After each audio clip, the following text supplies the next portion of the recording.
आज फिर से एक कहानी से शुरुआत करते हैं। शायद ये कहानी आपको भी सिखा दे कि हार मानने के वजह आपके पास हर एक ऑप्शन है। A Adivasi Dalit girl, Kishori from Jharkhand, became a victim of child trafficking at the age of 16. She got sold in Delhi to an aged man. There, she used to work for his house as a maid, but that wasn't it. She was also a victim of sexual harassment. Every night, that man used to rape her and beat her up. She was in his prison for about 45 days until she found a way out to escape from there. That time, she didn't had any money with her or a mobile phone, or even she didn't remember anyone's number. She couldn't even read or write or speak any of the significant language to make anyone understand what she meant. She struggled. Naturally, anyone will struggle with that situation. And she struggled for about 2 months before returning home. During that period, she used to beg people on the streets for money, and she used to spend her nights on trees to avoid any kind of situations. Yes, you heard me right. She used to spend her nights on trees.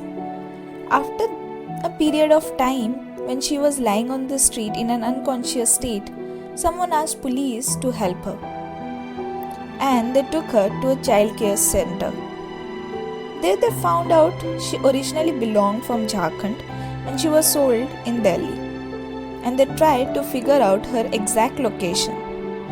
But because they couldn't understand her language, it took them an amount of time. And after all the struggles, she finally went back home.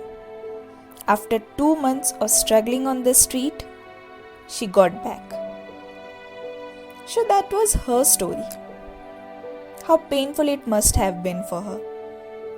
This thing we only can imagine. There are many questions for us to answer here. There are many. But the thing is, are we willing to answer them? Are we daring to even ask those questions to ourselves? Back then, her father was dead and her mother used to work as a laborer. Her life was difficult, and it always have been difficult for her.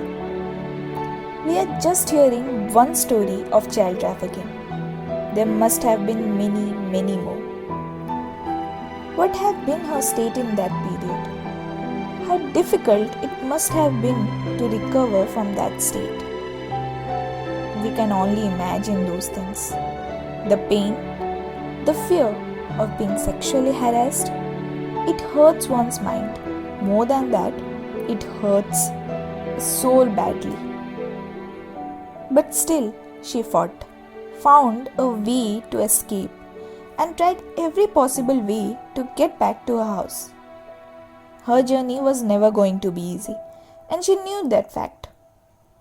But she never tried to compromise with her situation or tried to kill herself, as many would do. She chose to struggle and fight. Definitely, she is Asira, the fighter. She is Asira, the fearless soul. Salute to Kishori for her courage and for all those girls who are trying to fight rather than giving up. Giving up is your choice. It's not the only option left. Remember that. I hope this story must have inspired a lot of you. Thank you for hearing us out again. Stay tuned to Asira.